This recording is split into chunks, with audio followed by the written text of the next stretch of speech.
ఇమానుయేలు గారు కోరిక మేరకు, ఆహ్వానం మేరకు వచ్చి కొన్ని సంగతులు ఈ గ్రామానికి అందించాలన్న ఆశ కలిగి ఉన్నాం. కనుక ప్రతి ఒక్కరు కూడా కొద్దిసేపు మీ మనస్సులు దేవుని వాక్యానికి ఇవ్వగలిగితే, ఎందుకు ఈ ఆశ, ఆసక్తి, లేదా ఎందుకు ఈ ప్రయాస? దూర ప్రాంతాల నుంచి కుటుంబాలను విడిచిపెట్టి, బంధుమిత్రులను విడిచిపెట్టి, స్నేహితులను విడిచిపెట్టి, ఇంకా చెప్పాలంటే చిన్న బిడ్డలను సైతం విడిచిపెట్టి మీ మధ్యకు రావడం. స్వార్థకు వస్తున్న ప్రతి ఒక్కరు కూడా చాలా విడిచిపెట్టి మీ మధ్యకు రావాల్సిన పరిస్థితి ఏర్పడింది. ముందుగా అధ్యక్షత వహించిన తమ్ముడిని మీరు చూసుంటారు. ఇప్పటి వరకు కార్యక్రమాన్ని నడిపించిన తమ్ముడు పేరు సమర్పణ. పేరుకు తగ్గట్టుగానే దేవునికి సమర్పించుకుని మీ దగ్గరికి రావడం జరిగింది. ఎప్పుడు సువార్తకు బయలుదేరినా మాకు వచ్చే న్యూస్ ఏంటంటే, తనకి 2 చిన్న పాపలు ఉన్నారు. 2 వయసు ఎంత అంటే, ఒకళ్ళ వయసు ఏమో సుమారు 1 సంవత్సరం పైన, ఒకరి వయసు ఎంత అంటే 1 సంవత్సరం లోపు. 3 నెలలట. చిన్న పాప వయసు ఎంత అంటే 3 నెలలు. భార్య బాలింతరాలు. బిడ్డ చూస్తే 3 నెలల పాప. ఇంకొక బిడ్డ చూస్తే ఒక 1 ఇయర్, 1 సంవత్సరం పైబడినటువంటి పాప. తను బయలుదేరిన ప్రతిసారి కూడా వాళ్ళిద్దరు పాపల్ని ఎవరికొక్కరు బాగోదండి. హెల్త్ బాగాలేదు, హాస్పిటల్కి తీసుకెళ్ళాలి. వచ్చేటప్పుడు గబగబా వాళ్ళని హాస్పిటల్కి తీసుకుని వెళ్ళి ఆ ట్యాబ్లెట్లో ఇంజక్షన్ చేయించి తన భార్యకి అప్పగించి, తను వెళ్ళొద్దంటున్నా, చిన్నపిల్లగా బాగోలేదు వెళ్ళొద్దంటున్నా, లేదు నా తండ్రి నా పని ఉంది, ఆ తండ్రి పని చేయాలని చెప్పి విడిచిపెట్టి రావడం. బాలింతరాల్ని విడిచిపెట్టి, పిల్లల్ని విడిచిపెట్టి మీ మధ్యకి ఎందుకు రావడం జరుగుతుంది అని ఆలోచించండి, మీకు అర్థమవుతాడు దేవుడు. ఉద్యోగాలు విడిచిపెట్టి మీ మధ్యకి ఎందుకు రావడం జరుగుతుంది ఆలోచిస్తే అర్థమవుతుంది. పనులు విడిచిపెట్టి, వాళ్ళ కుటుంబాలను విడిచిపెట్టి, వాళ్ళ సంపాదన విడిచిపెట్టి, ఈ చలిలో మీరందరిని గమనిస్తే స్వెటర్లు వేసుకుని, ఇంకా గమనిస్తే నా వాయిస్ కూడా సరిగా లేదు, ఎందుకంటే జలుబు చేసి చెవులో కూడా దూదులు పెట్టుకున్నాం. ఎందుకు తెలుసా? ఈ చల్లగాలి లోపలికి వెళ్ళి ఆరోగ్యాన్ని పాడు చేస్తుంది. ఆరోగ్యం ఒక పక్క క్షీణిస్తున్నా, శక్తిని కోల్పోతున్నా. ఇవన్నిటిని విడిచిపెట్టి ఎందుకు మీ మధ్య సంచరించవలసి వస్తుంది? ఏంటి ప్రయాస? ఎందుకు ఈ తాపత్రయం? పోనీ మీరు ఇచ్చేదేమన్నా పట్టుకెళ్ళడానికి వస్తున్నారా అంటే కాదు. ఆశించి వచ్చిందా అంటే కాదు. మరి ఎందుకు ఇంత ప్రయాస? పోనీ అన్న మీతో మాకేమన్నా చుట్టరికం ఉందా? బంధువులా? బంధుత్వమే ఉందా అంటే లేదు. ఇవేమీ లేకపోయినా మీ మధ్యకు ఎందుకు రావాల్సి వస్తుంది? ఎందుకు ఇంత ప్రయాసపడి ఈ సువార్తను ప్రకటించవలసి వస్తుందంటే, ఇది మా అందరి మీద దేవుడు అప్పగించినటువంటి బాధ్యత. అది మీరు వాక్య పట్టణంలో చదివారు. మీరు సర్వలోకమునకు వెళ్ళి సర్వ సృష్టికి సువార్తను ప్రకటించండి. సర్వలోకానికి వెళ్ళండి, సర్వ సృష్టికి సువార్తను ప్రకటించండి అని రాయబడినటువంటి మాట. ఏం జరుగుతుందంటే, నమ్మిన వాడట రక్షింపబడతాడట, నమ్మని వానికి శిక్ష విధింపబడుతుందట. ఈ సువార్త అనేది ప్రకటింపబడాలి. ఆ సువార్తను నమ్మిన వాడు రక్షింపబడతాడు, నమ్మని వానికి శిక్ష విధింపబడుతుంది. నమ్మితే వచ్చే రక్షణ ఏంటి? నమ్మకపోతే వచ్చే శిక్షణ ఏంటి? లేదా శిక్ష ఏంటి? ఏంటి రెండిటి గురించి మనం ఆలోచించాలి. ఎందుకంటే ఆయన వెళ్ళిపోతూ, యేసుక్రీస్తు ప్రభులు వారు వెళ్ళిపోతూ చెప్పినటువంటి మాటలు. నమ్మిన వాడు రక్షింపబడతాడు, నమ్మని వానికి శిక్ష విధింపబడుతుంది. శిక్ష అంటే చిన్నపిల్లల్ని ఈనుపులతో కొట్టినట్టు, స్టూడెంట్ని బెత్తంతో బాదినట్టు, లేకపోతే పెద్దలు ఏదో 10 మంది ముందు నిలబెట్టి కొరడాలతో కొట్టినట్టు కాదు.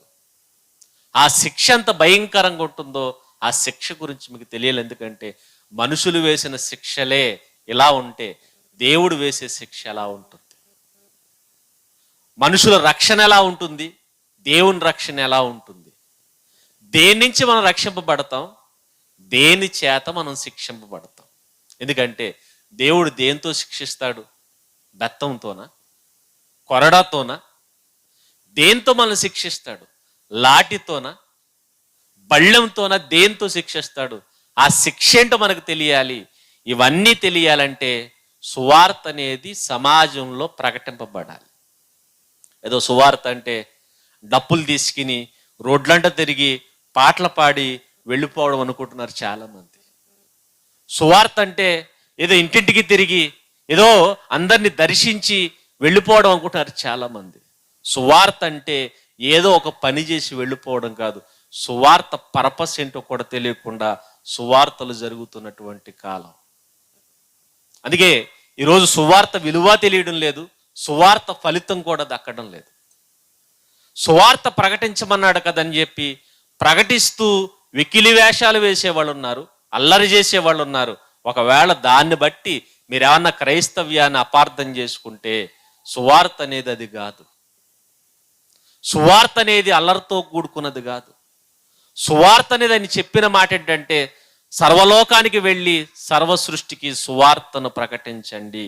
అది నమ్మితేనట రక్షణ వస్తుందట. ఆ సువార్తను నమ్మితే రక్షింపబడతామట, నమ్మకపోతే శిక్షింపబడతాం అంటున్నాడు. ఇంతకీ ఏంటి సువార్త? ఏం ప్రకటించాలి? మీరేం నమ్మాలి? సువార్తను ఏం ప్రకటించాలి? సువార్తను ఏం నమ్మాలి? ఈ విషయాలను మనం చూడగలిగితే బైబిల్ గ్రంథంలో రాయబడుతున్నటువంటి కొన్ని మాటలు మనకు కనబడుతూ ఉంటాయి. యెషయా గ్రంథము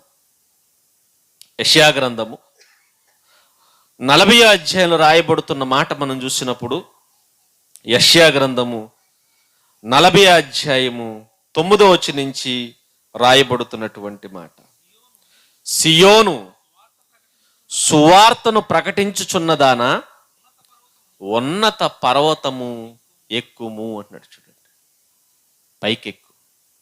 ఎక్కడికి ఎక్కాలి అంటే ఎత్తైన పర్వతం ఏదైతే ఉందో ఆ పర్వతం పైకి ఎక్కువ అని మాట్లాడుతున్నాడు. చూడండి, ఒక పెద్ద కొండ ఏదైతే ఉందో ఆ కొండ పైకి ఎక్కువ అని మాట్లాడుతున్నాడు. అందుకే సువార్తను ప్రకటించుచున్నదానా ఉన్నత పర్వతం వెతికి ఆ ఉన్నత పర్వతం ఎక్కి ప్రకటించు అని చెబుతున్నాడు. ఉన్నత పర్వతం అనగానే మీరు ఎప్పుడైనా గమనించండి, మాట్లాడేవాడు పైన ఉండాలి.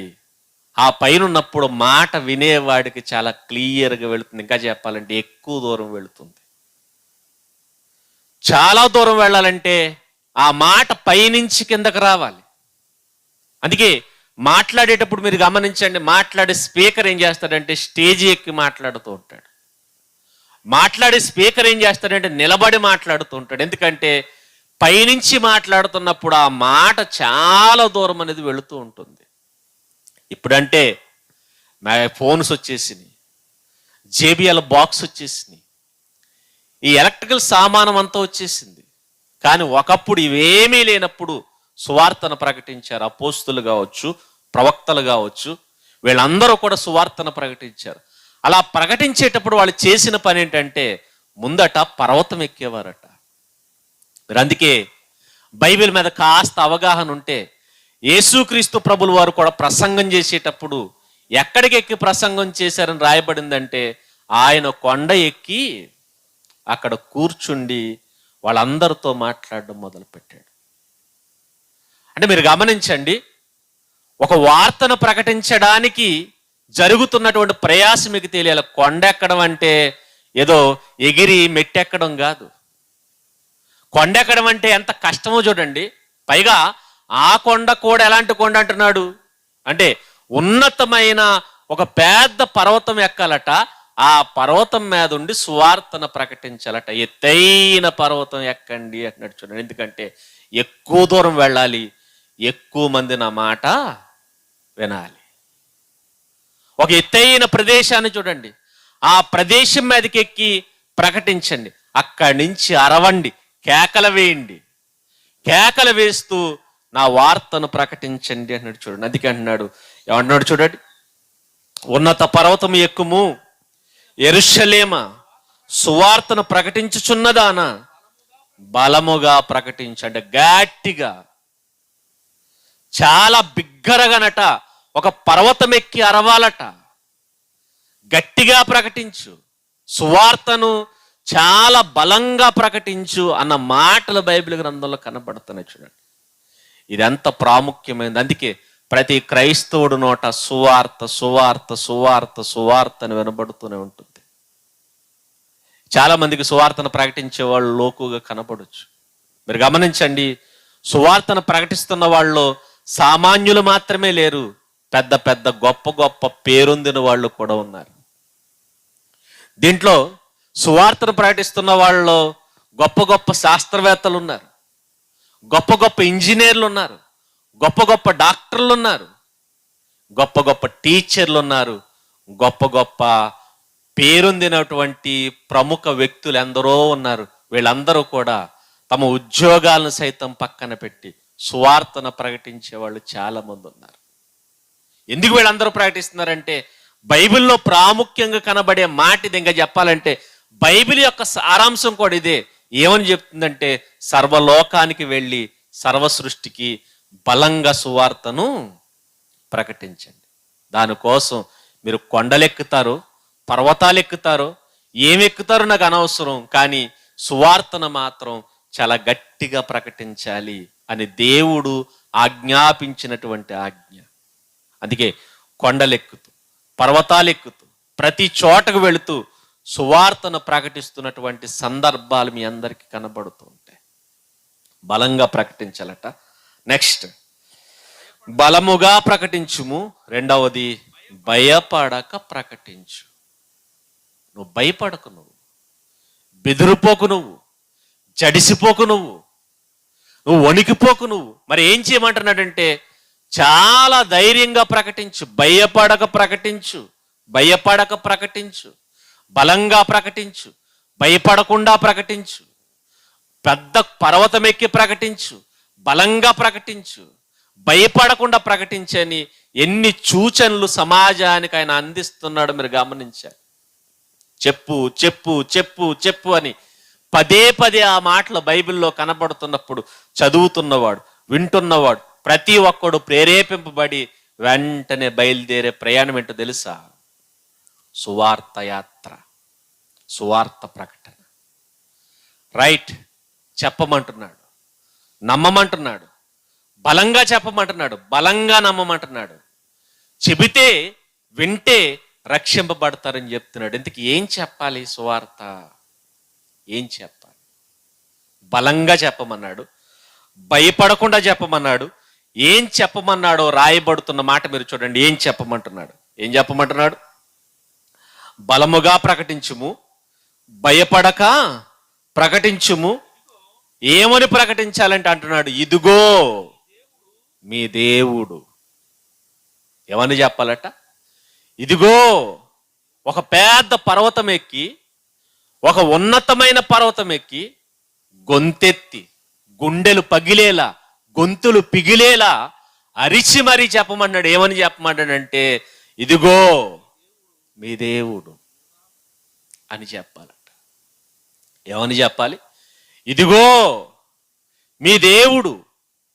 సమాజం అనుకుంటుంది ఈయన మా దేవుడు కాదనుకుంటుంది.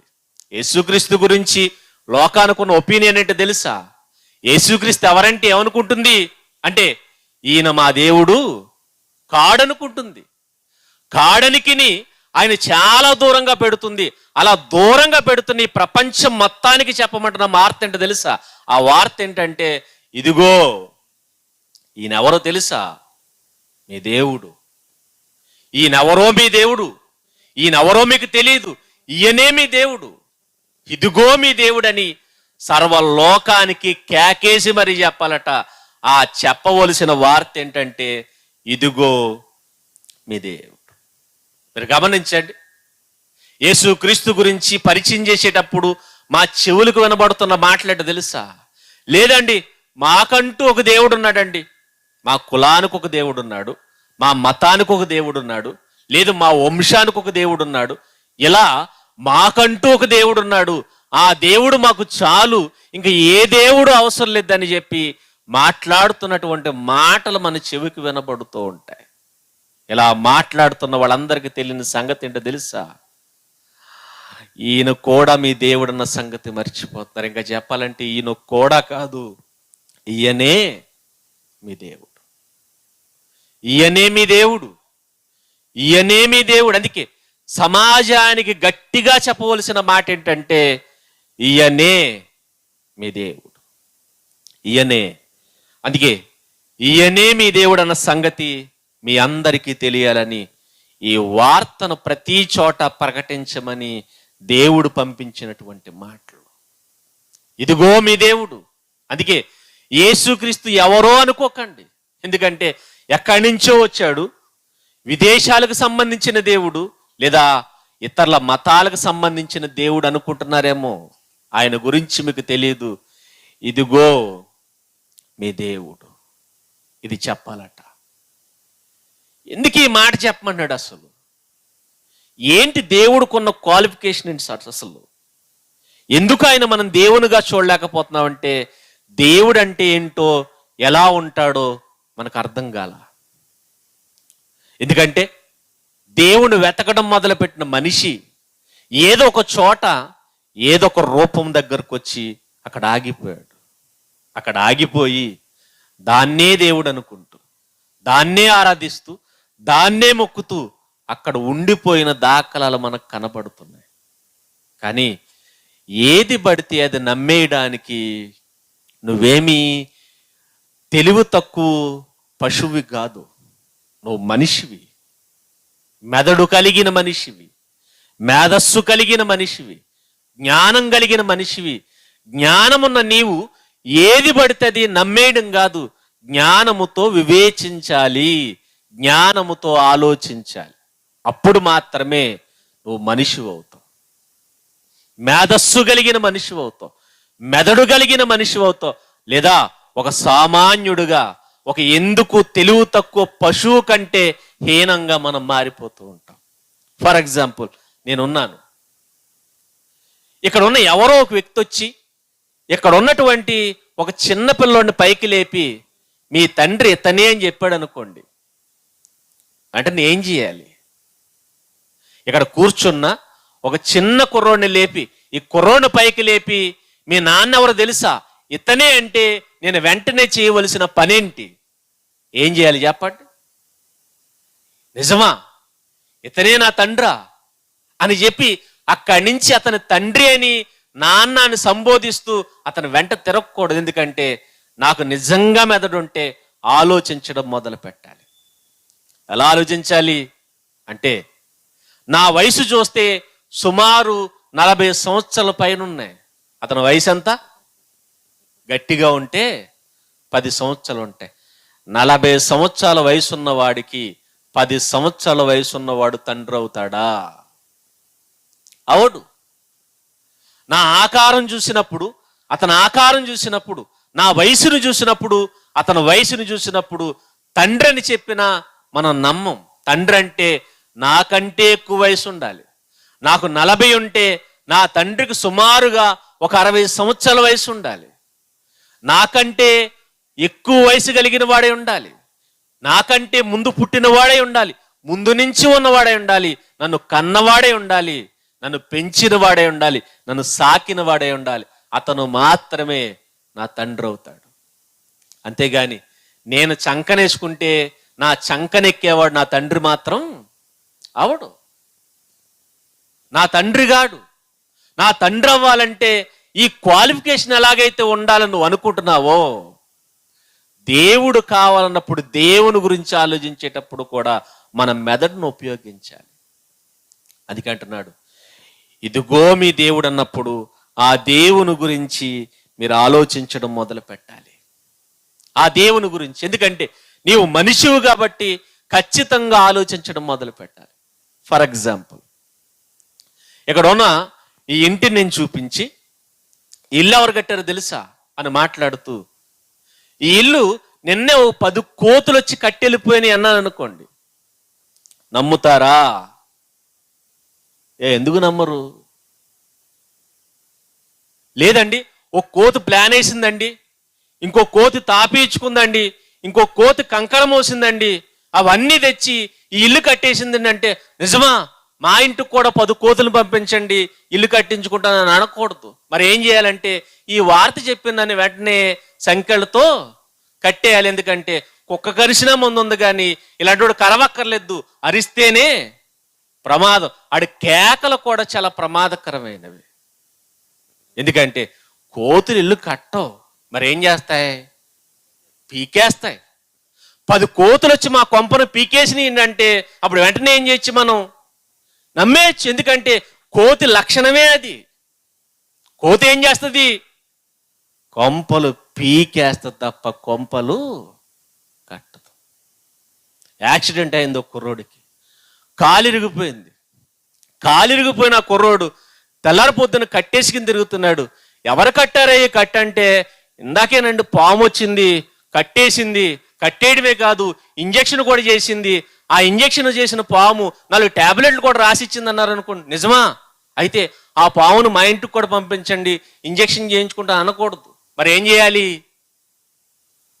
పాము వైద్యం చేయదు, మరి ఏం చేస్తుంది? కాటేస్తుంది. పాముకున్న లక్షణం ఏంటి తెలుసా? ప్రాణం పోతున్న వాడిని రక్షించదు, మరి ఏం చేస్తుంది? ప్రాణం కలిగిన వాడు ప్రాణం కూడా తీసేస్తుంది. మరి ఆ మాట చెప్తున్నానంటే, పామేనండి నాకు వైద్యం చేసింది, నా ప్రాణం కాపాడింది పామేనండి అంటే ఏం చేయాలి చెప్పండి? మళ్ళా ఆడిని కూడా సంఖ్యలతో కట్టేయాలి. వీడు సమాజంలో తిరగకూడదు. ఇలాంటి వాడు ఎక్కడ ఉండాలంటే, వీడికంటూ ప్రత్యేకంగా గవర్నమెంట్ ఒక ప్లేస్ ఏర్పాటు చేసింది.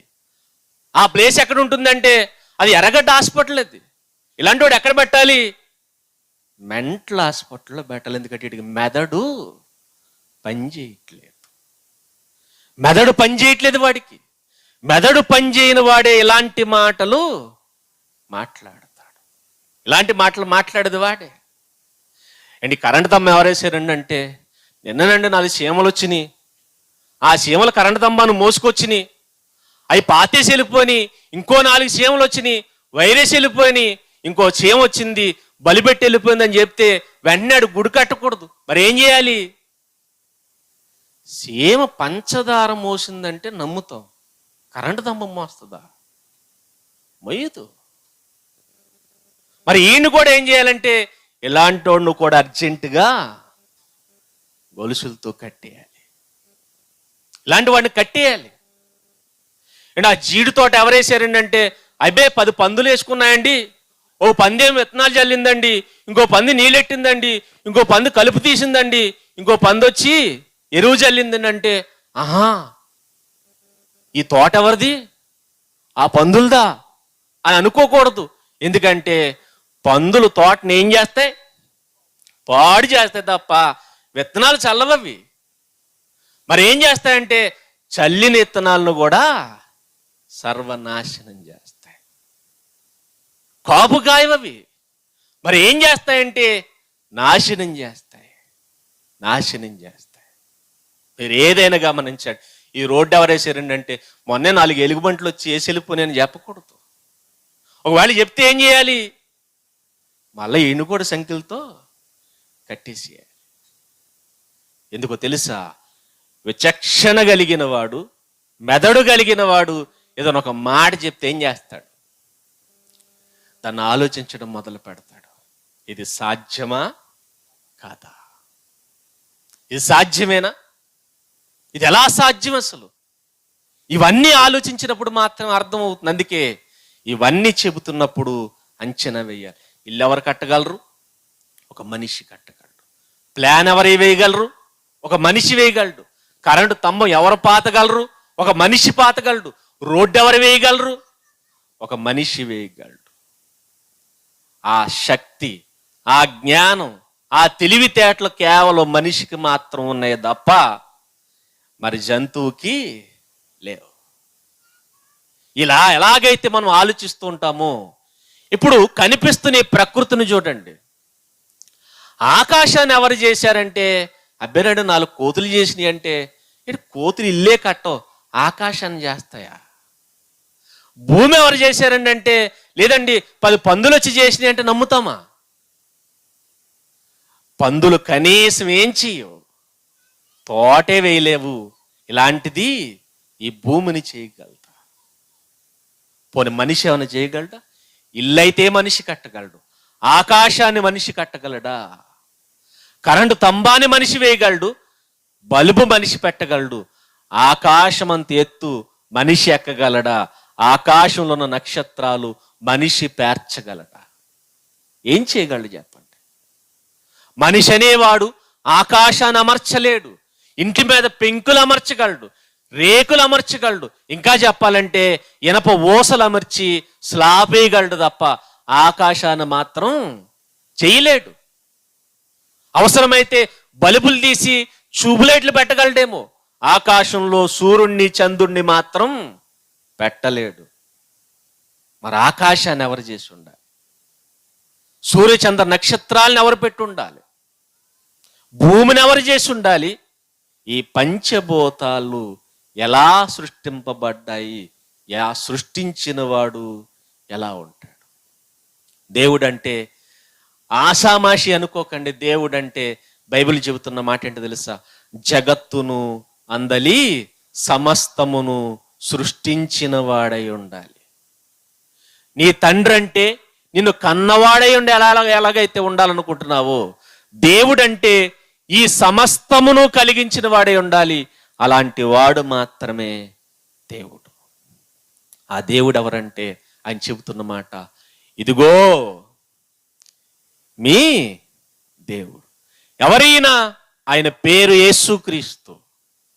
ఎవరు మీ దేవుడు అంటే ఆయన పేరు యేసుక్రీస్తు. ఆయన ఈ సృష్టికర్త అంటే అవును. ఈ ఆకాశాన్ని కలిగించింది ఎవరంటే ఆయన పేరు యేసుక్రీస్తు.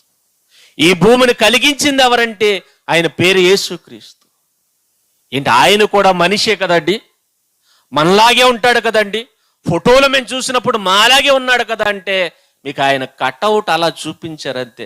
కానీ ఆయన కటౌట్ అలాంటిది కాదు. ఆయన కటౌట్ ఎలా ఉంటుందో తెలుసా? ఇదిగో మీ దేవుడని ప్రకటించిన ఆ కటౌట్, ఆ దేవుని కటౌట్ ఎలా ఉంటుందో ఈ కింద మాటల్లో ప్రకటించుకుంటూ వస్తున్నాడు చూడండి. ఇదిగో మీ దేవుడు. ఎవరిని అనుకుంటున్నారు మీ దేవుడని? మీ తండ్రి అని ఎవరిని అనుకుంటున్నారు?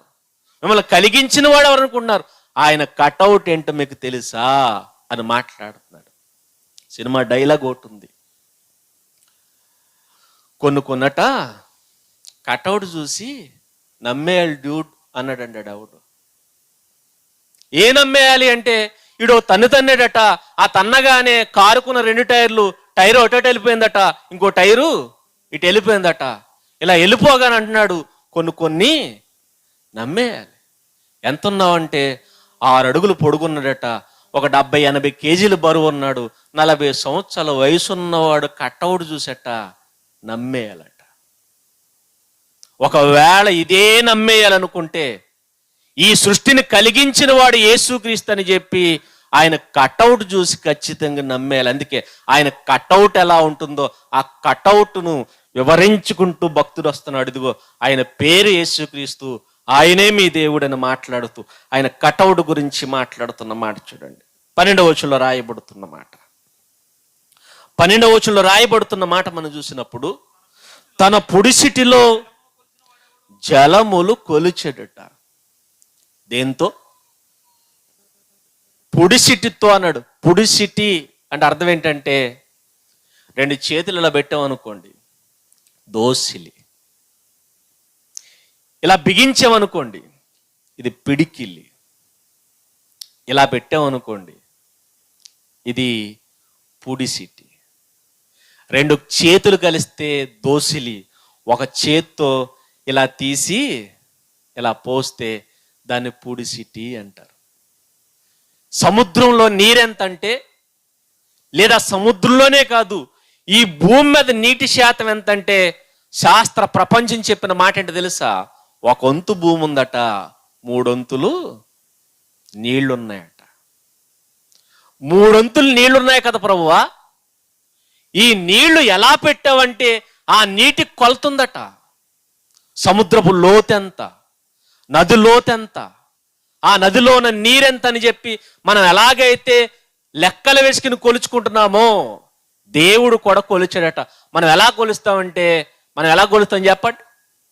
గ్రాముల్లో కొలుస్తాం నీటిని, లీటర్లో కొలుస్తాం నీటిని. మనం కొలిచేది ఎలాగే. ఇంకా ముందుకు వెళ్ళిపోతే ఈ జలాలు, నదుల్లో ఉన్న జలాల్ని హెక్టార్లో కొలుస్తారు అనుకుంటా. క్యూసెట్లో కొలుస్తూ ఉంటారంటే మనకు తెలిసింది ఇదే. అందుకే మనకి లీటర్ల దాకా తెలుసు, క్యూసెట్ల దాకా వెళ్తే మనకేం తెలుస్తుంది? బూడిద. ఆడేదో క్యూసెట్ అంటాడు అంతే. అది క్యూసెట్టో, వీసెట్టో, యూసెట్టో మనకేం అర్థం అవదు. అటు క్యూసెట్ అంటే క్యూఆ, ఏబిసిడిలో ఉన్న క్యూ అనుకునేరు. అది కాదు, అది ఏదో వేరే క్యూ అది. లేదా మనం ఏదో లైన్లో నుంచి రేషన్ దగ్గర లైన్లో నుంచునే క్యూ కూడా కాదు అది. మరి అది ఏ క్యూ అంటే అదేం మనకు తెలీదు. అదేదో క్యూ అట. ఆ క్యూ సెట్లో కొలుస్తారు. దేంట్లో ఉన్న నీరు? నదుల్లో నీరు. కానీ దేవుని దగ్గరికి వెళ్ళి, దేవా నీవు భూమి మీద నీరు ఎలా కొలిచావంటే నాకు లీటర్లు అక్కర్లేదు, క్యూ సెట్లు అక్కర్లేదు, గ్రాములు అంతకంటే అక్కర్లేదు. మరి ఎలా కొలిచావంటే ఇలా చేత్తో తీసి అలా పోసాను, అది సముద్రం అయిందన్నాడు. అది సముద్రమైందట. ఆయన ఒక చేత్తో నీళ్లు తీసి ఇలా పోస్తే ఏమైంది? సముద్రంలోన నీరైందట, నదుల్లోన నీరైందట. ఈ నీరంతా ఎంత ప్రభు అంటే నా ఒక చేతిలో పట్టే జలమంత. ఇది ఎప్పుడు కొలుతాం చెప్పండి? మా ఆడవాళ్ళు అయితే కూర వండేటప్పుడు ఉప్పు ఎలా వేస్తారు? ఇలా తీసి అలా వేస్తారు. మీరు కూరలో ఉప్పేసినట్టు దేవుడు ఈ లోకంలో నీళ్ళు వేసాడట చేతిలా. అది ఎంత అయిందంటే, ఈ లోకంలో ఎంత నీరు ఉందంటే 3 వంతులు. ఆ 3 వంతులు ఎంతో తెలుసా? నా ఒక్క చేతిలో పట్టేస్తుంది అన్నాడు. ఆ చెయ్యి కటౌట్ ఎంత ఉంటుందో మీరు ఆలోచించుకోండి. ఆ చెయ్యి కటౌట్ ఎంత? ఎలా చెయ్యాలి? ఏం చెయ్యాలి? మన చేతిలో ఏం పడుతుంది? గట్టిగా అమ్మ పిసికి ముద్ద చేసి అది చేతులు పెట్టింది అనుకోండి, అదే చేతిలో సగం ఉండదు, కింద అడిపోతూ ఉంటుంది, మనకి కింద రాలిపోతూ ఉంటుంది.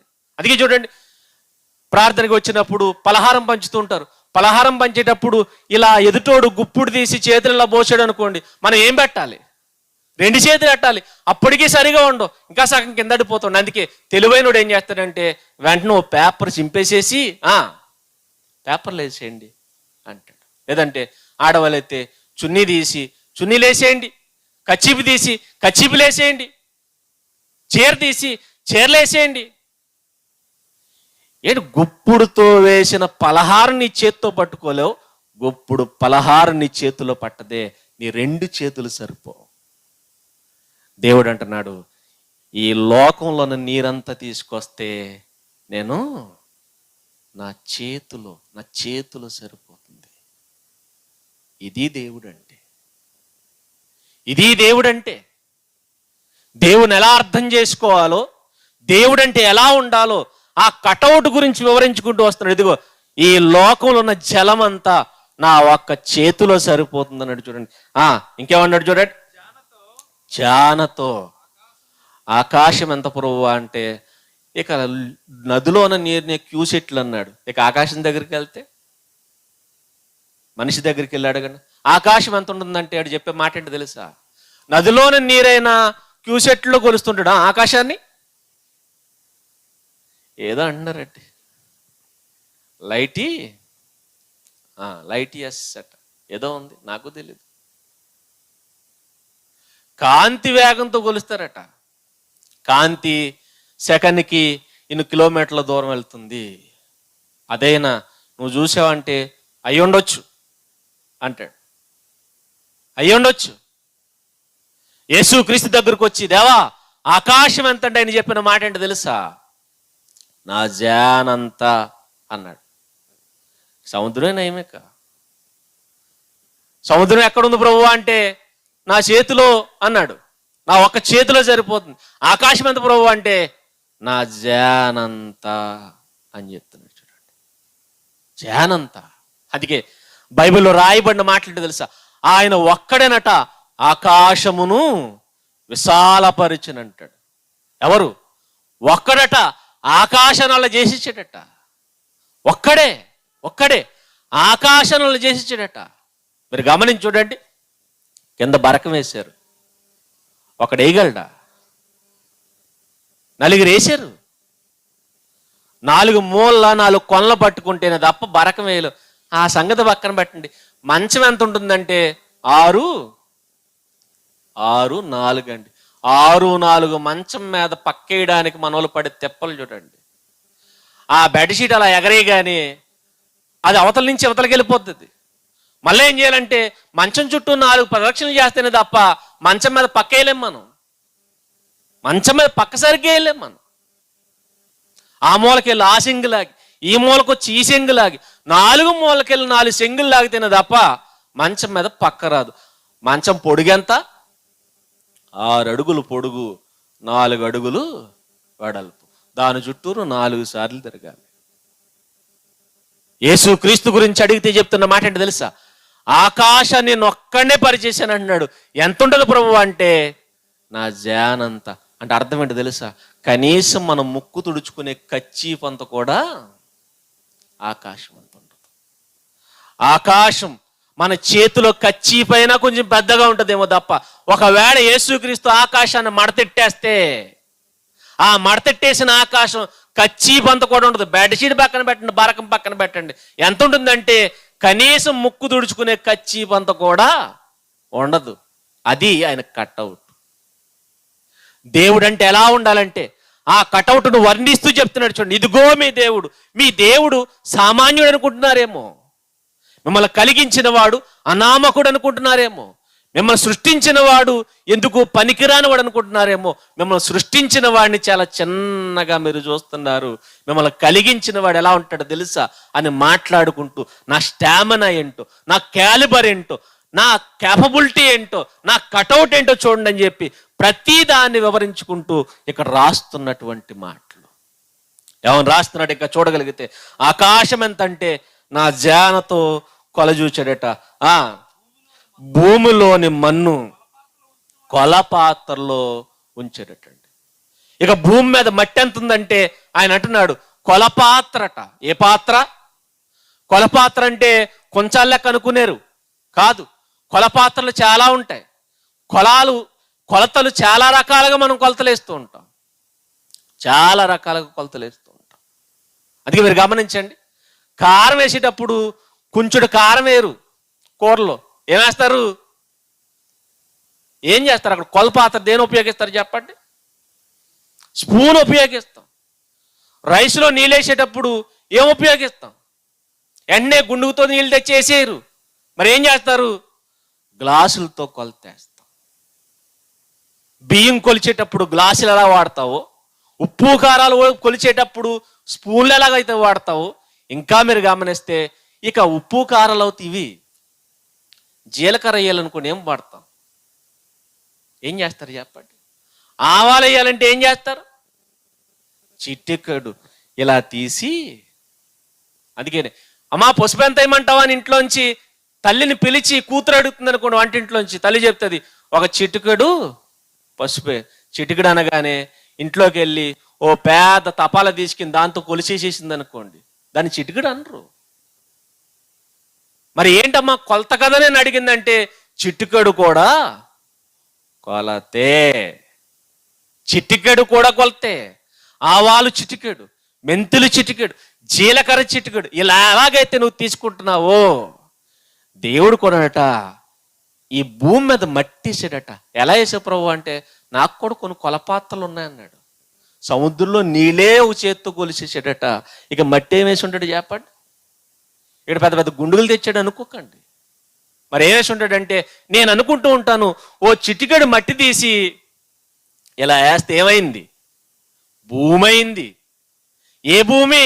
మనం బతుకుతున్న భూమి. మనం బతికినంతకాలం నడిచిన ఈ భూమి తరిగిపోదు, నువ్వే పోతావు తప్ప భూమి మాత్రం అలాగే ఉంటుంది. మనం చచ్చేలోపు నడుస్తూ ఈ భూమి మీద తిరిగిన భూమిని చుట్టూ రాలేం. మన ఆయుష్కాలం గాల్లో కలిసిపోతుంది అంతే. అలాంటి ఈ మట్టి ఏదైతే ఉందో ఆ మట్టినట కొలతేసేసాడట. ఎలా వేసే ప్రభు అంటే, కొలపాత్ర ఉందలే అన్నాడు. ఏంటి ఆ కొలపాత్ర అంటే, నేను అనుకుంటూ ఉంటాను, ఒక చిటికెడు మట్టి ఏమైంది? భూమి అయింది. చిటికెడు మట్టి భూమి అయింది. ఇంకేమన్నాడు చూడండి, త్రాసులోనట పర్వతాలను తూచాడట. ఏం తూచాడు? త్రాసు అంటే తెలుసు కదండి. త్రాసు అంటే ఏమంటారు? తక్కెడ, కాట, తూకం, ఏవైతే మీరు పేర్లు పెట్టుకుంటారో పేర్లు పెట్టుకోండి. తక్కెట్లో వేసే రాళ్ళు ఎంత ఉంటాయి? ఎంత ఉంటాయండి? 50 గ్రాముల రాయి ఎంత ఉంటుంది? నెక్స్ట్ 100 గ్రాముల రాయి ఇంకొంచెం సైజు పెరుగుతుంది. 200 గ్రాముల రాయి ఇంకొంచెం పెరుగుతుంది. అర కేజీ రాయి కాస్త పెరుగుతుంది. కేజీ రాయి ఇంకొంచెం పెరుగుతుంది. తర్వాత 5 కేజీల రాయి, తర్వాత 10 కేజీల రాయి. అక్కడి నుంచి మనం మొయ్యలేం. ఇంకా గట్టిగా ఉంటే 25 కేజీల రాయి. ఇంకంతే, 25 కేజీల రాళ్ళు. ఈ రాళ్ళు మనం ఎక్కడి వరకు పెట్టుకుంటామంటే 25 కేజీలు, లేదా ఒక 50 కేజీలు, లేదా 100 కేజీలు. కానీ ఆయన పెట్టుకున్నాడట. ఏం పెట్టుకున్నాడు? ఆయన తక్కెళ్ళలో రాళ్ళు ఏంటో తెలుసా? పర్వతాలట. అంటే మన కాటాలో 50 గ్రాముల రాయి ఎంత ఉంటుందో, దేవుని తక్కట్లో పర్వతాన్ని ఏం చేసాడు అన్నమాట? తూచాడట. అందుకే చూడండి, ఓ పర్వతం పెద్దగా ఉంటుంది, ఓ పర్వతం చిన్నగా ఉంటుంది. ఎందుకంటే దాని కాట వేసి ఈ పెద్ద ఇక్కడ పెడదాం, ఈ చిన్నది ఇక్కడ పెడదాం అని చెప్పి అలా సెట్ చేసాడు. ఏంటి, పర్వతాలు చూసాడా? మనం రాళ్ళేసి చూసినట్టు ఆయన పర్వతాలేసి చూశాడట. పర్వతాలేసి చూశాడట. పర్వతాలు ఆయన కంటికి ఎలా కనబడుతున్నాయి తెలుసా?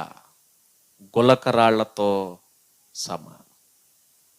మనం చూస్తున్న మహాపర్వతాలు, పెద్ద పెద్ద గొప్ప పర్వతాలని ఏట్లకైతే మనం పేరు పెట్టుకున్నామో ఆ పర్వతాలన్నీ కూడా యేసుక్రీస్తు చేతిలో గులకరాళ్లతో సమానమట. అందుకంటున్నాడు, ఏమంటున్నాడంటే, త్రాసుతో పర్వతములను తూచినవాడెవడు, తూనిక చేత కొండలను తూచినవాడు. కొండల్ని పర్వతాల్ని కాటారాళ్ళు ఉపయోగించేసేటట. ఇది నా క్యాలిబర్, నా కటౌట్ అని చెప్తున్నాడు చూడండి. అందుకే భక్తుడు ఆయన కటౌట్ని చూసి మాట్లాడిన మాట ఏంటో తెలుసా? సొలొమోను గారు సీరియస్గా మన ఇమ్మానుయేల్ గారు కట్టినట్టు మందిరం కట్టేశారు. ఈయన కూడా మందిరం కడుతున్నారు కదండి, చర్చ్. ఇలా సీరియస్గా ఈయన ఇమ్మానుయేల్ గారు అయితే ఇంకా సిమెంట్తో కట్టాడు, కానీ సొలొమోను గారు దేంతో కట్టేశారంటే బంగారంతో కట్టేసాడండి మందిరం. బంగారాన్ని కట్టేసేసి ఓపెనింగ్కి దేవుని రమ్మన్నాడు. ఎవరిని? దేవుని యేసుక్రీస్తు ప్రభులు వారిని పిలుస్తున్నాడు ఓపెనింగ్కి రమ్మని. దేవా, నీ కోసం ఏం కట్టాను తెలుసా? మందిరం. అది అలాంటిది కాదు. మరి ఏ మందిరం ఇదంటే బంగారంతో కట్టిన మందిరం. ఓపెనింగ్కి రావా అని అడిగాడు. అడగగానే అప్పుడు ఆయన చెప్తున్నాడు, ఏమని తెలుసా? ఆకాశ మహా ఆకాశాలు సైతము నన్ను పట్టజాలు. నీవు కట్టిన మందిరము ఏ పాటిది అని అడిగాడు. నేను అడిగేడితే నీ మందిరమే కాదు, ఏ మందిరము ఉండదు ఇక. నేను గనక భూమి మీద అడిగెడితే నువ్వు కట్టిన మందిరమే కాదు, ఏ మందిరం ఉండదు. ఇంకా చెప్పాలంటే నీవు కట్టించుకున్న రాజమందిరం కూడా ఉండదు. మొత్తం ఏమైపోతారు తెలుసా? మసి అయిపోతారు, నా కాలి కింద మట్టి అయిపోతారు. నీవు కట్టిన మందిరం నాకు ఎలాగూ పడుతుంది. ఎలా పడుతుంది అన్నాడు. ఆశ్చర్యపోయని చెప్పిన మాట ఏంటి తెలుసా? దేవా, ఆకాశ మహా ఆకాశముల సైతము నేను పట్టచాలు. అందుకే ఆయన అన్న మాట ఏంటంటే, ఆకాశము నా సింహాసనము, భూమి నా పాదపీఠము, నీవు కట్టిన మందిరం నాకు ఎలా పడుతుందంటే, అప్పుడు చెప్తున్నాడండి ఏమనంటే ఏంటో తెలుసా? ఈ భూమి నేను పాదం పెట్టుకునే పీట. పాదపీట ఎంత ఉంటుందండి? కూర్చునే పీట కాదు, పాదపీట ఎంత ఉంటుంది చూడండి. ఆ పీట అంత ఉంటుందట ఈ భూమి. ఇక అంటున్నాడు, ఆకాశము నా సింహాసనం. అప్పుడు మీరు ఆలోచించండి, ఆయన అరికాలు ఎంత ఉంటుంది అన్నాం అనుకోండి, ఎంత ఉంటుంది? మన భూమి అంతా. మరి మోకాలు ఎంత ఉంటుంది? ఆకాశం అంతా. మరి గమనించండి, కుర్చీలో కూర్చుంటారు. కుర్చీలో కూర్చున్నారంటే కుర్చీల సింహాసనం. ఆ కూర్చున్నప్పుడు ఈ అరికాలు నేల మీద ఉంటుంది. మోకాలు ఎక్కడికి వస్తుంది తెలుసా? ఎక్కడికి వస్తుందండి? కరెక్ట్గా కుర్చీ ఎక్కడైతే నువ్వు కూర్చుంటున్నావో ఆ స్టేజ్కి మోకాలు ఉంటుంది. ఇప్పుడు అంటున్నాడు, యేసుక్రీస్తు ప్రభులు వారు ఆకాశం మీద కూర్చుంటే, భూమి మీద కాలు పెడితే ఆయన అరికాలు భూమి అంత ఉంటే, మరి మోకాలు ఎంత ఉంటుందంటే ఎక్కడి నుంచి కొలతేయండి, ఆకాశం ఎంత ఉంటుందో ఆయన మోకాలు అంత ఉంటుంది. మనిషి ఎంత ఉంటాడు చెప్పండి? మోకాలంటే మనిషి కొలతలు ఎంత? ఎన్నో వంతు? సగమా? కాదు. మనిషిలో సగం కాదు. మనుషులు అది సకంలో సగం. సకంలో సగం అది. మోకాలు ఎంత అంటే సకంలో సగం. మనిషి మోకాలు వరకు లెక్క పెడితే ఇంకా పైన ఇంకా 3 వంతులు ఉంటాడు. అలాగే యేసుక్రీస్తు మోకాలు ఆకాశం అంత అంటే ఆయన లేచి నిలబడితే ఎంత ఉంటాడు చూడండి, ఎంత ఉంటాడు? అందుకంటాడు భక్తుడు, ఆకాశమే కాదు మహాకాశముల సైతము నిన్ను పట్టజాలం. ఇది కట్అవుట్. ఇప్పుడు చెప్పండి, ఇంతున్నవాడి సృష్టిని చేయగలడా చేయలేడా? ఇంతున్నవాడి సృష్టిని చేయగలడా చేయలేడంటే చేయలేడు. అందుకే దేవుడంటే సృష్టిని కలిగించినవాడు. కలిగించిన వాడంటే ఈ సృష్టిలో చిన్న అణువుగా ఉండడు, చిన్న వస్తువుగా ఉండడు, ఏదో ఒక రూపంలో ఉండడు. మరి ఎలా ఉంటాడంటే ఈ సృష్టి భరించలేనంత భారీ ఆకారం కలిగిన వాడే ఉంటాడు. ఈ సృష్టి భరించలేదు, భారీ ఆకారం కలిగిన వాడు, భారీ ఆకారం కలిగిన వాడు. అందుకే ఆయన గురించి రాయబడిన మాట ఏంటో తెలుసా? ఇదిగో మీ దేవుడు. మీ దేవుడు ఎంత ఉంటాడో తెలుసా? ఎంత ఉంటాడు? ఆకాశ మహాకాశములు సైతము పట్టజాలంతటువంటి గొప్పవాడు మీ దేవుడు. అంతేకాదు, ఇవన్నీ కొలతలేయడానికి ఆయన ఎక్కడికి వెళ్ళి నేర్చుకున్నాడు అనుకున్నారు. కిందకు రాయబడుతున్న మాటలు మీరు చూడండి, ఆయన గురించి రాయబడుతున్న మాట 13వ వచనం. యెహోవా ఆత్మకు నేర్పిన వాడు ఎవడు? ఈ భూమిని చేయడానికి, ఆకాశాన్ని చేయడానికి, నక్షత్రాలు చేయడానికి ఆయన ఏ స్కూల్కి వెళ్ళి ఇంజనీరింగ్ సర్టిఫికేట్ తెచ్చుకోలేదు. ఆయన ఎక్కడికి వెళ్ళి ఈ పాలిటెక్నిక్ చదవలేదు. ఆయన మరి ఏం చేశాడట? ఆయన ఏ స్కూల్లోనూ ఏ కాలేజీలోనూ నేర్చుకోలేదట. ఈరోజు చూడండి, ఇంజనీర్ ఏంటి, ఈ డామ్ కట్టింది ఆయనేనండి, ఈ బ్రిడ్జి కట్టింది ఈయనేనండి అని కొంతమంది గురించి మాట్లాడుతూ, అబ్బా ఏం తెలివితేటలండి అసలు. ఎలా కట్టాడండి అంటే ఆ ఇంజనీర్ ఏదో స్కూల్లో చదువుకున్నాడు. యేసుక్రీస్తు ఆకాశాన్ని కట్టేశాడు. నువ్వు ఆయన చేసిన భూమి మీద, ఆయన ఏర్పరిచిన నది మీద, ఆయన ఏర్పరిచిన కాలువ మీద, నువ్వేవో చిన్న పిల్ల కాలువల మీద వంతెనలు కట్టి నువ్వే పెద్ద ఇంజనీరు అంటే నువ్వు నేర్చుకున్నది ఎక్కడికో ఒక చోటకి వెళ్ళి నేర్చుకున్నావు. ఆయన ఎక్కడా నేర్చుకోలేదట. ఏదైనా మీరు గమనించండి, మనిషి నేర్చుకుంటాడు. కోత కొయ్యడం నేర్చుకుంటాడు, విత్తనాలు చల్లడం నేర్చుకుంటాడు, పంట పండించడం నేర్చుకుంటాడు. పండించడమే కాదు, చివరకు వండడం కూడా ఏం చేయాలి? నేర్చుకోవాలి. పొయ్యి అంటించడం నేర్చుకోవాలి, పొయ్యి మీద పాత్ర పెట్టడం నేర్చుకోవాలి. ప్రతిదీ మనిషి నేర్చుకోవాలి. నేర్చుకునేదే తప్ప మనిషికి రాదు అసలు ఏది. కానీ యేసుక్రీస్తట ఎక్కడ ఎవరి దగ్గర నేర్చుకోలేదట. ఆయన ఎవరి దగ్గరికి వెళ్ళలేదట, ఎవరి దగ్గర కూర్చోలేదట, పలకాబలపం పట్టుకోలేదట, పుస్తకం పెన్ను తీసుకోలేదట. ఆయన ఎక్కడ ఏది నేర్చుకోలేదట. నేర్చుకోలేదని చెప్తున్నాడు చూడండి, నేర్చుకోలేదు. ప్రభు ఆత్మకు నేర్పినవాడు ఎవడు? ఎవడసలు? ఇంకా మాట్లాడుతూ ఆయన దగ్గర ఎవరి దగ్గరకు వెళ్ళి ప్లాన్ అడగలేదట. అందుకే అన్నాడు చూడండి, ఏమంటాడు? ఆయనకు మంత్రి అయి ఆయనకు బోధపరిచిన వాడు ఎవడు? ఎవని యొద్ద ఆయన ఆలోచన అడిగాను అన్నాడు చూడు. ఆయనకు వివేచన కలగజేసిన వాడు ఎవడు? ఎవడానికి నేర్పింది అసలు? ఆయన ఎవరి దగ్గరికి వెళ్ళి ఏది ఎప్పుడు నేర్చుకోలేదట. ఏమనాలి చెప్పండి? ఆయన ఎవరి దగ్గరో నేర్చుకున్న జ్ఞానం కాదు, తన జ్ఞానము చేత, తన వివేకము చేత ఈ సర్వ సృష్టిని కలిగించాడు, సర్వ సృష్టిని. అందుకే దేవుడంటే బలమున్నవాడై ఉండాలి, దేవుడంటే దమ్మున్నవాడై ఉండాలి, దేవుడంటే భారీ ఆకారం కలిగిన వాడై ఉండాలి, దేవుడంటే జ్ఞానము కలిగిన వాడై కూడా ఉండాలి. దేవుడంటే సామాన్యుడిగా కాదు, అసామాన్యుడిగా ఉండాలి. ఆయన ఎవరి దగ్గరకు వెళ్ళి నేర్చుకునేవాడుగా ఉండకూడదు, నేర్చుకునేవాడుగా ఉండకూడదు. మా దేవుడు ఆయన దగ్గరికి వెళ్ళి బాణాలేడు నేర్చుకున్నాడండి, ఈయన దగ్గరికి వెళ్ళి గద్దెప్తు నేర్చుకున్నాడండి, ఆయన దగ్గరికి వెళ్ళి కత్తి విద్య నేర్చుకున్నాడండి అని చెప్పకూడదు. ఎందుకంటే దేవుడు ఎవరి దగ్గరికి వెళ్ళి ఏది నేర్చుకోడు, ఆయన నేర్చుకోవాల్సిన అవసరం లేదు.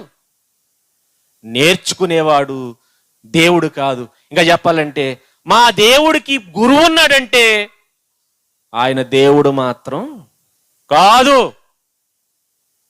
నీ దేవుడికి ఏ గురువు అయినా ఉంటే, ఏ గురువు దగ్గరైనా ఏదైనా నీ దేవుడు నేర్చుకుంటే నువ్వు నోట్ చేసుకో, ఆయన మీ దేవుడు కాడు. మరి ఎవరు నా దేవుడు అంటే ఏం చెప్తున్నాడు? ఇదిగో మీ దేవుడు.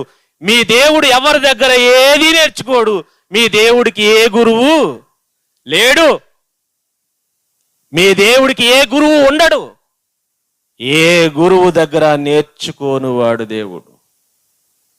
అది తప్ప ఎక్కడెక్కడికో వెళ్ళి నేర్చేసుకున్నవాడు దేవుడు అనుకుంటున్నారేమో, నేర్చుకునేవాడు దేవుడు కాదు. ఇంకా చెప్పాలంటే ఎవరి దగ్గరికి వెళ్ళి సలహా కూడా అడగడట. అది ఆయన క్యాపబిలిటీ, అదే ఆయన క్యాపబిలిటీ. ఇంకేమన్నాడు చూడండి, న్యాయ మార్గమును గూర్చి ఆయనకు నేర్పిన వాడెవడు, ఆయనకు జ్ఞానమును అభ్యసింపజేసిన వాడెవడు, ఆయనకు బుద్ధి మార్గమును బోధించిన వాడెవడు అన్నాడు. చూడండి, ఎక్కడికి వెళ్ళాడు ఆయన? ఎవడు చెప్పాడు? ఆయన ఎక్కడికి వెళ్ళి LLB చదవలా. లాయరు కోటేసుకోవాలంటే ఏం చేయాలి తెలుసా? LLB చదవాలి. అక్కడికి వెళ్ళి, అందుకే లాయర్ గారి ఇంట్లో చూస్తే మొత్తం పెద్ద డెస్క్ ఒకటి ఉంటుంది. ఆ డెస్క్ నుండి ఏముంటాయి తెలుసా? పెద్ద పుస్తకాలు ఉంటాయి. దాంట్లోంచి సీరియస్గా ఆ పుస్తకం ఈ పుస్తకం తిరిగేసి కోర్టులోకి వెళ్ళి తెల్లముఖం వేసుకుని చూస్తూ ఉంటాడు. ఏంటంటే న్యాయం తీర్చడానికి. జడ్జి గారింట్లో ఇంకా పెద్ద పెద్ద పుస్తకాలు ఉంటాయి. ఇన్ని పుస్తకాలు చదివి నిర్దోషుల్ని దోషులుగాను, దోషుల్ని నిర్దోషులుగాను విడిచిపెట్టేస్తున్నటువంటి ఈ రోజు సమాజం ఏంటంటే మళ్ళీ చదివేసుకున్నారు పెద్ద. ఆయన న్యాయం తీర్చడానికట ఒక్క పుస్తకం కూడా ఆయన దగ్గర లేదట, ఆయన ఒక పుస్తకం కూడా తిరగలేదట. కానీ ఆయన న్యాయం తీరిస్తే ఎలా ఉంటుందో తెలుసా? ఆయన ఒక్కొక్కళ్ళకి కాదు, సర్వ ప్రపంచాన్ని తన ముందు పెట్టి ఒక రోజు తీర్పు తీర్చాడు. ఆ సర్వ ప్రపంచానికి తీర్చిన తీర్పు ఏంటో తెలుసా? ఒకే వ్యక్తి నిన్ను నిలబెట్టి అంటున్నాడు, నోవహు, ఈ తరములో నీవే నా ఎదుట నీతిమంతుడుగా ఉన్నావు. ఎంతమందికి తీర్పు తీర్చాడు? ఎంతమందికి? ఒకళ్ళిద్దరు కాదు. ఈరోజు మనం కోర్టులో కేసేసామనుకోండి, మన కేసు అయ్యేసరికి మనమే చచ్చిపోతాం. అప్పుడు దాకా కోర్టు కేసులోంచి బయటికి రాదు, లేదా వాయిదాల మీద వాయిదాలు, వాయిదాల మీద వాయిదాలు, తీర్పులు మాత్రం రావు. పైగా చెప్పే మాట ఏంటి తెలుసా? బోల్డ్ అని కేసులు ఏమున్నాయట, పెండింగ్లో ఉన్నాయట. యేసుక్రీస్తు ఆ రోజు నిలబడి ఆ అన్ని కేసులు పెండింగ్ ఒకే రోజు తీర్చి అవతల పడేసాడు అంతే. అంటున్న మాట ఏంటి తెలుసా? మొత్తం లోకానంతా నా ముందు నిలబడితే నోవహును చూసి అంటున్నాడు, నీ ఒక్కడివే నా ఎదుట నీతిమంతుడు. ప్రభువా, ఈ న్యాయం తీర్చడం ఎక్కడ నేర్చుకున్నావు అంటే, నేను ఏ పుస్తకం చదవలా, ఎవడి దగ్గరికి వెళ్ళలా, ఎవడు నాకు నేర్పలా. ఎందుకు నువ్వు నేర్చుకోలేదంటే, ఒరేయ్ నేను ఎవరో తెలుసా? దేవుణ్ణి. నేను ఎవరి దగ్గర నేర్చుకుంటే దేవుణ్ణి కాదురా, దేవుణ్ణి కాదు. ఈరోజు యేసుక్రీస్తు చాలా చీప్ అయిపోయాడండి. ఎందుకంటే చిన్న చిన్న ఫోటోలు చూసి శిలువ మీద వేలాడుతున్నటువంటి ఆయన దీన రూపం చూసి అందరూ అనుకుంటున్నారు యేసుక్రీస్తు ఏం చేయలేడు, 3 మేకులు తీసుకోలేడట. అవునా? ఆయన కట్అవుట్ నీకు తెలియదు. మరి ఎందుకు పీకలేదు ఏంటంటే అక్కర్లా.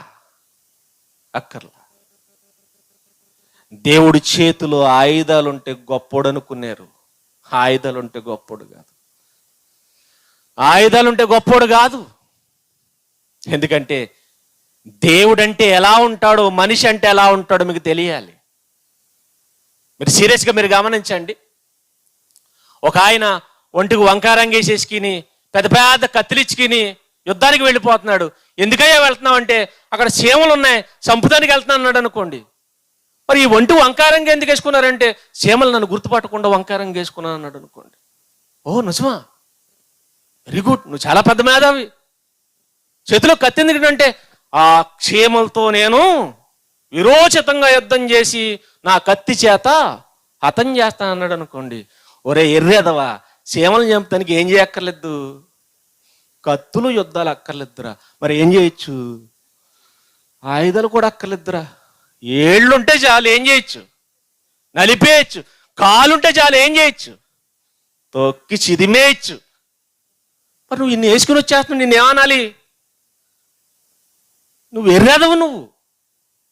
ఆయన చూసి మనం వెంటనే అబ్బో ఈయన పెద్ద ఈరుడండి, సేవలు చంపుతానికే మహామహా యుద్ధ విద్యలు నేర్చుకున్నాడండి అనుకోకూడదు. అంటే దండలేయకూడదు. మరి ఎందుకంటే సేవలు చంపుతాను కానీ యుద్ధాలు ఎందుకురా? నీళ్ళేస్తే ఏమైపోతాయి?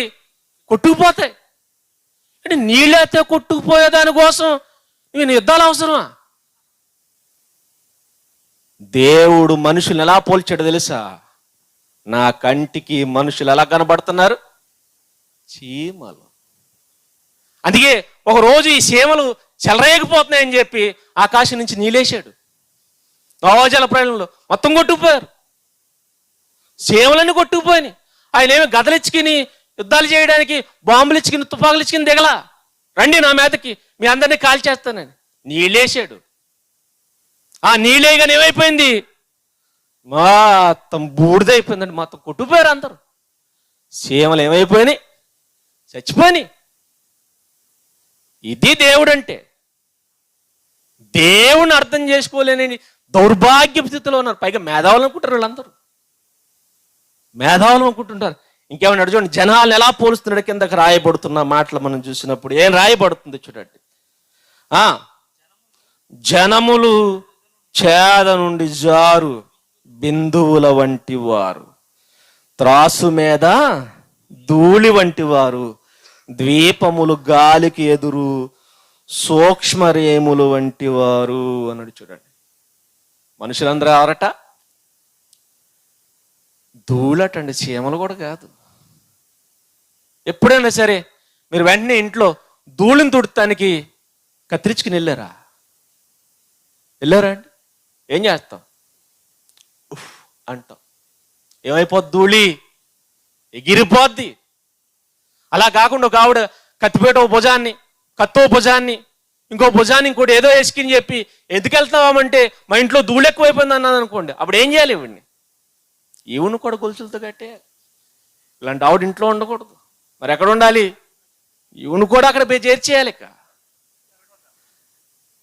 ఎందుకంటే ధూళిని తుడి చేయడానికి గుడ్డుంటే చాలు, ధూళిని తుడి చేయడానికి చీపురుంటే చాలు. ఇంకా అవసరం లేదంటే నీ నోట్లో ఊపిరుంటే చాలు, ఊస్తే ఎగిరిపోద్ది అంతే. ఇది ధూళి కెపాసిటీ. మనుషులు కూడా చీమల్లాంటి మనుషులంటే. అందుకే ఆయన చంపాలంటే పైనుంచి రావక్కర్లా, అక్కడి నుంచి నీళ్ళు వేస్తే చచ్చిపోతారు. కానీ ఎందుకు వచ్చాడో తెలుసా? ఆ చీమల్ని కాపాడాలనుకున్నాడు. ఆ చీమల్లా బతుకుతున్న నిన్ను కాపాడాలనుకున్నాడు. ఆ చీమల్లాంటి మీ బతుకులు కాపాడాలనుకున్నాడు. అందుకే పరలోకములో తన ఆకారం ఏంటో తెలుసా? ఆకాశ మహా ఆకాశములు సైతము పట్టజాలని రూపాన్ని పక్కన పెట్టాడు. ఆ రోజు పక్కన పెట్టి మనలాంటి మనిషి రూపం ధరించుకుని తన ఆకారాన్ని మార్చుకున్నాడు, తన రూపాన్ని మార్చుకున్నాడు, తన శక్తిని మార్చుకున్నాడు. భూమి మీదకి వచ్చాడు. భూమి మీదకి వచ్చిన తర్వాత ఈ మనుషులందరూ కూడా తిరగబడి అని చంపేశారు. అని అనుకుంటున్నాడు. ఎందుకో తెలుసా? ఒరే మీకు తెలీదు, నేను తిరిగి కొడితే మీరుండరు. కొన్నిసార్లు చూడండి, పిల్లోడు కోపం వస్తుంది. తండ్రి చంకనుంటాడు. ఆడు కోపం వచ్చి ఏం చేస్తాడు తెలుసా? తండ్రి ముఖం మీద కొట్టేస్తుంటాడు, జుట్టించుకుని లాగేస్తుంటాడు. పైగా అనుకుంటుంటాడు, మా నాన్న ఏం చేస్తున్నాను నేను చిత్తా కొట్టేస్తున్నాను అనుకుంటాడు. ఎందుకు వీడు ఎక్కడ ఉంటాడు తెలుసా? చంకలో ఉన్నాడు. ఎక్కడా? ఆయన చంకలోనే. తండ్రి చంకలో ఉండి తండ్రిని కొడుతున్నప్పుడు తండ్రి ఏం చేస్తాడు? ఎదవకానని చెప్పి కాలిచ్కి నేలకేసి కుట్టాడు. మరి ఏం చేస్తాడు? ఫోన్లే ఏం చేస్తాడు వీడు? చిన్నపిల్లోడు. పైగా తండ్రి కూడా ఏడుస్తున్నట్టు ఏం చేస్తాడు? నటిస్తూ ఉంటాడు. ఎందుకంటే చంపేశాడు, మన కొడుకు చంపేశాడని. చచ్చిపోయాడా? పైగా ఆ చేతులు ఏమైనా తగులుతాయా? ఆడు పీకేసినంత మాత్రం తల ఏమన్నా ఊడిపోతుందా? ఆడు కొట్టేసినంత మాత్రం ముఖం ఏమైనా వాసిపోతుందా? ఆడు కొట్టే దెబ్బలు ఎలా ఉంటాయి చెప్పండి? ఎలా ఉంటాయి? కనీసం ఆయనకి ఎలా ఉంటాయంటే పౌడర్ తెచ్చి ముఖానికి రాసినట్టు ఉంటాయి. యేసుక్రీస్తు ఆ రోజున అందరూ అనుకున్నారు చంపేశామని. ఇలా తెలియని సంగతి ఏంటంటే ఆయన 3 రోజులు లేచి వచ్చేస్తాడన్న సంగతి ఆయనకి తెలుసు. ఇలా తెలియదు పిచ్చేద వాళ్ళకి. అందరూ అనుకున్నారు చంపేశాం అని. ఆయన అనుకున్నాడు, నేను చంపితే మీరు చచ్చిపోతారు తప్ప మీరు చంపితే నేను చచ్చిపోనురా. మనం వెళ్ళి చీమల పుట్ట మీద నుంచున్నాం. చీమల మొత్తం ఏమనుకుంటే తెలుసా? కరుస్తున్నప్పుడు వాటి ఫీలింగ్ ఏంటి తెలుసా అండి? కరుస్తున్నప్పుడు చీమ ఫీలింగ్ ఏంటి చెప్పండి? చీమ అనుకుందట, ఒకరోజు చెట్టు మీద నుంచి కింద నదిలో స్నానం చేస్తున్న ఏనుగు నెత్తి మీద పడిందట అండి చీమ. ఏనుగు నీటిలో ఏం చేస్తుందంటే స్నానం చేస్తుంది. ఆ స్నానం చేస్తున్నప్పుడు ఈ చీమ ఎక్కడుంది? ఏనుగు నెత్తి మీద ఉంది. ఈ నెత్తి మీద ఉన్నప్పుడు ఏనుగు ములుస్తున్నది ఏనుగుని గట్టిగా పట్టేసుకుంది. ఎందుకంటే పట్టుకోకపోతే నీటిలో ఏమైపోద్ది? ములుగుపోద్ది, కొట్టుకుపోద్ది, చచ్చూరుకుంటుంది. ఇప్పుడు ఏనుగు ములుగుతుందట, పైకి లేస్తుందట, ములుగుతుంది పైకి లేస్తుంది. ఈలోగా పైనుంచి ఇంకో సీమ చూసిందట అండి.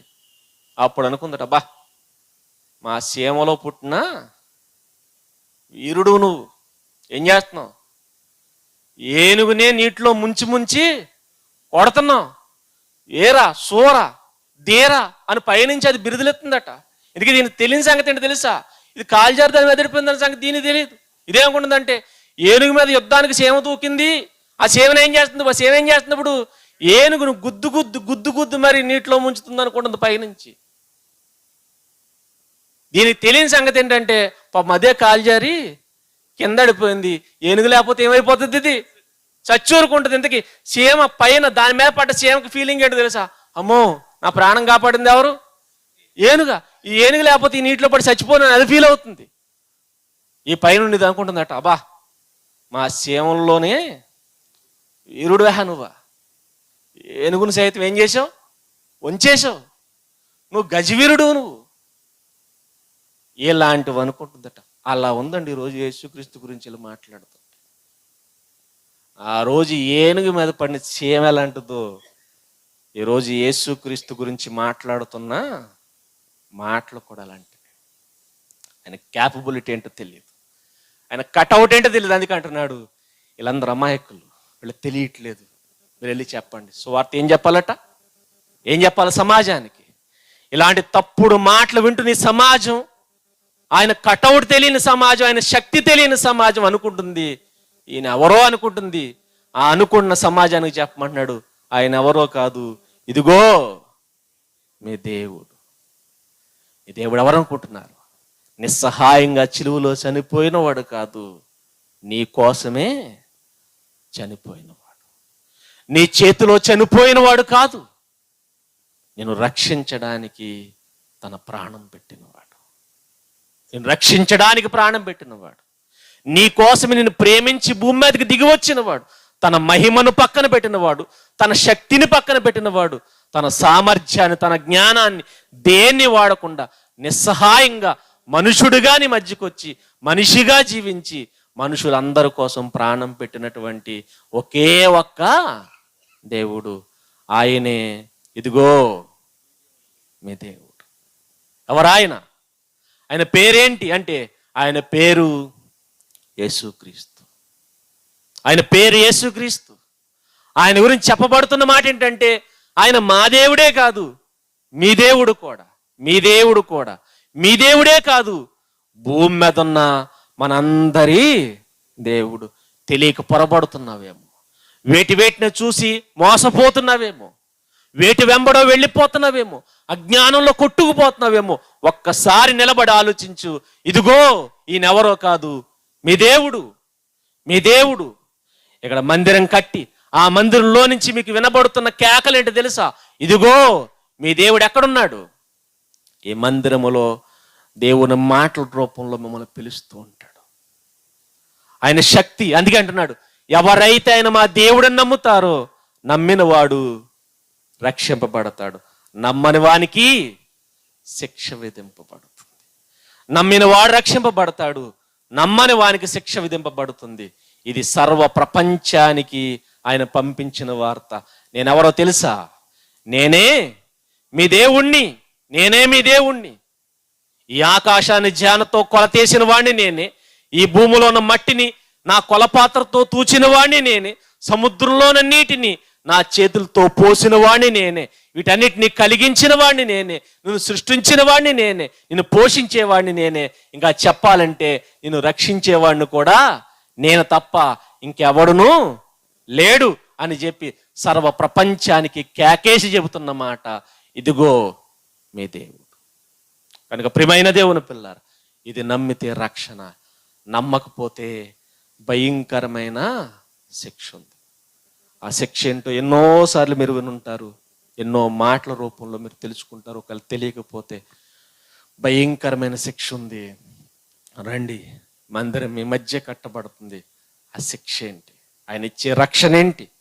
ఆ రక్షణ ఎంత గొప్పగా ఉంటుంది, ఆ శిక్ష ఎంత భయంకరంగా ఉంటుందో మీ అందరికీ తెలియాలంటే వచ్చి దేవుని ఆశ్రయించండి, మందిరంలో ప్రవేశించండి. ఆయన గురించిన అనేక సంగతులు సేవకులు మీ మధ్య ప్రకటిస్తూ ఉంటారు. ప్రతి మాటను చెవిన పెట్టండి. మీ దేవుడో కాదో మీకే అర్థమైపోతుంది, ఆరాధించాలో వద్దో మీకే అర్థమవుతుంది.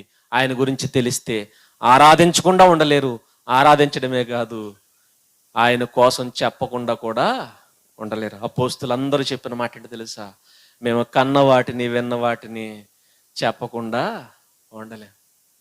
ఆ రోజు ప్రభుత్వ అధికారులు, ప్రధాన యాజకులు, పెద్దలందరూ వచ్చి అపోస్తులు నిలబెట్టి అంటున్నారు, ఆయన గురించి ప్రకటిస్తే చంపేస్తామంటే చెప్పిన మాట ఏంటి తెలుసా?